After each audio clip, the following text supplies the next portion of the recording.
कल का हमारा टॉपिक रहेगा, हम लोग शैशवावस्था पढ़ रहे हैं। शैशवावस्था हम लोग देखें कि शून्य से लेकर 2 वर्ष तक की अवस्था है, जिसमें हम लोग क्या देखें कि शैशवावस्था की क्या क्या विशेषता है।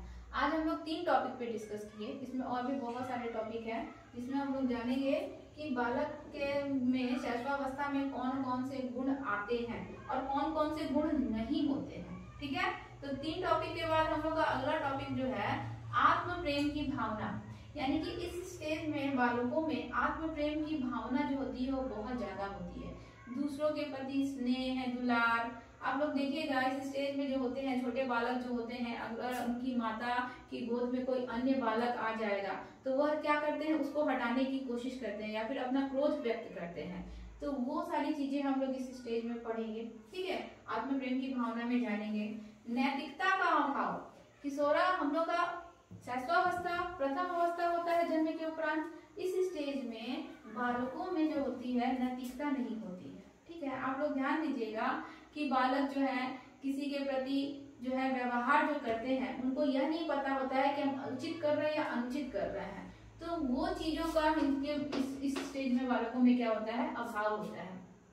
ठीक है, किसी के खाने में आप लोग देखिएगा कि खाने में हाथ डाल देना या फिर खाने को गिरा देना या फिर किसी के साथ कोई बुरी हरकत कर देना, तो ये सारी चीजें जो होती हैं इस स्टेज में बालकों में इसका क्या होता है, पूरी तरह से अभाव होता है। तो वो हम लोग इस चीज में जानेंगे। कल्पना शक्ति, बालक इस स्टेज में कल्पना शक्ति पर बहुत जीतते हैं, उनकी काल्पनिक क्षमता जो होती है बहुत ज्यादा होती है। ठीक है, और कल्पनाएं जो होती है उनकी क्या होती है, वास्तविकता से नहीं होती है, अवास्तविक होती है। अवास्तविक चीजों की कल्पना वो करते हैं लेकिन धीरे धीरे बाद में वास्तविकता पर वो आ जाते हैं। ठीक है, तो हम लोग कल्पना शक्ति के बारे में पढ़ेंगे। संवेगों का तीव्र प्रदर्शन, आप लोग ध्यान दिए होंगे कि शैशवावस्था के अवस्था में बालक को जब भूख लगती है तो तुरंत रोने लगते हैं और जैसे ही उनकी भूख शांत हो जाएगी तुरंत शांत हो जाएगा। तो यहाँ पे वो अपने संवेग का तीव्र प्रदर्शन कर रहे हैं। खुशी होती है तो तुरंत वो खिलखिलाकर हंसने लगते हैं। तुरंत मान लीजिए बच्चे खूब जोर से खिलखिलाकर हंस रहे हैं, अपनी खुशी को जाहिर कर रहे हैं, अपने संवेग को प्रदर्शित कर रहे हैं। तुरंत चींटी काट ले जाए तो तुरंत वो दूसरे संवेग पर उनके ऊपर दूसरा संवेग हावी हो जाता है। तो इस स्टेज में बालक संवेगों का भी तीव्र रूप से क्या करते हैं, प्रदर्शन करते हैं। इस टॉपिक पर हम लोग नेक्स्ट क्लास में डिस्कस करेंगे।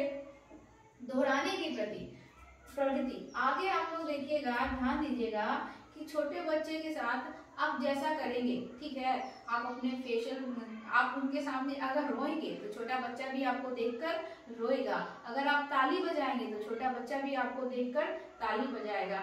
हम लोग मुंह से कुछ तरह के साउंड्स निकालते हैं, छोटा बच्चा भी देखकर उसी तरह के साउंड निकालने की कोशिश करेगा।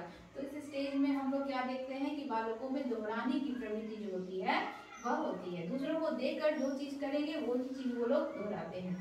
जिज्ञासा की प्रवृत्ति, बालकों को किसी चीज को जानने की जिज्ञासा बहुत होती है, क्या है, कैसे है, क्यों है, इन सब को जानने की उनकी जिज्ञासा बहुत ज्यादा होती है।